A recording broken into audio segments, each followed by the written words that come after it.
Tuhan bersamamu. Inilah Injil suci menurut Santo Lukas. Dimuliakan.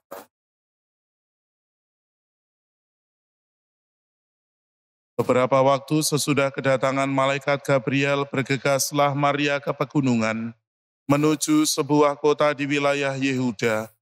Ia masuk ke rumah Zakaria dan memberi salam kepada Elisabet.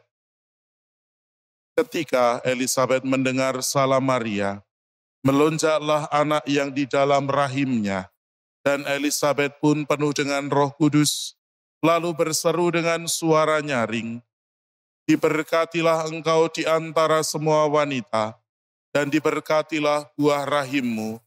Siapakah aku ini, sampai ibu Tuhanku datang mengunjungi aku? Sebab sesungguhnya ketika salammu sampai kepada telingaku, anak yang di dalam rahimku melonjak kegirangan. Sungguh, berbahagialah dia yang telah percaya, sebab firman Tuhan yang dikatakan kepadanya akan terlaksana." Demikianlah sabda Tuhan. Terpujilah.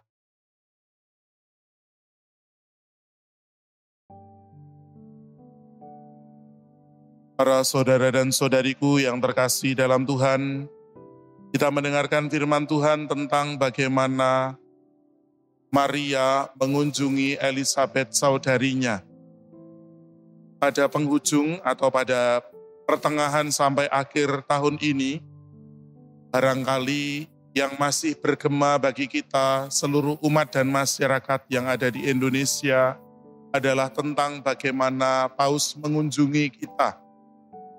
Pada awal bulan September, Paus mengunjungi Indonesia dan salah satu yang menarik adalah dalam kunjungan tersebut beliau datang ke Masjid Istiqlal, sekaligus juga melihat bagaimana terowongan toleransi menghubungkan antara katedral dengan Masjid Istiqlal. Dan setelah itu, setelah kunjungan dan melihat terowongan itu, yang viral di mana-mana adalah bagaimana imam besar Masjid Istiqlal itu mengalami perjumpaan dengan Paus. Dan dalam perjumpaan itu, setidaknya dalam video yang kita tonton, imam Masjid Istiqlal, imam besar itu lalu mencium kening Paus sampai 2 kali. Dibalas dengan ciuman yang penuh dengan persaudaraan, bukan di dahi karena sulit kalau Paus harus berdiri, tetapi kemudian dicium tangannya oleh Paus. Menjadi sebuah ungkapan dalam video atau foto itu, bagaimana kunjungan itu membuahkan persaudaraan dan juga sukacita. Seperti dibawa oleh Paus dalam kunjungan tersebut dengan tema faith, kemudian juga fraternity dan compassion, yang berarti iman, persaudaraan, dan bela rasa.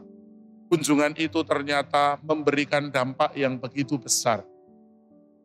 Dalam bacaan Injil yang kita dengarkan pada hari ini, kita mendengarkan bagaimana Maria mengunjungi Elisabet saudarinya. Kunjungan tersebut ternyata juga membawa dampak. Kunjungan persaudaraan yang membuahkan sukacita bagi keduanya. Dan menjadi contoh bagaimana kunjungan-kunjungan itu juga semakin memberikan semangat pengharapan. Saudara-saudariku yang terkasih dalam Tuhan, kita boleh merenungkan bagaimana kunjungan Maria kepada Elisabet ataupun juga kunjungan Paus di Indonesia adalah sebuah kesempatan untuk saling meneguhkan satu sama lain, juga mempererat persaudaraan. Dan dalam hal itu, sukacita berlimpah menjadi semangat dalam melaksanakan tugas, pelayanan, dan juga aneka macam kegiatan.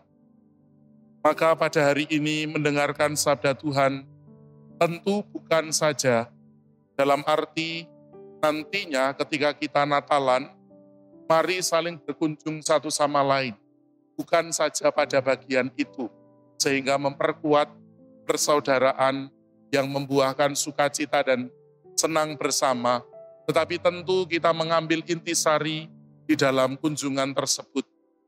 Kunjungan yang meneguhkan, kunjungan yang memberikan kekuatan. Maka kita juga melihat pada hari-hari ini barangkali ada lansia atau adiuswo yang kadangkala kurang mendapat perhatian karena tidak dapat datang ke gereja.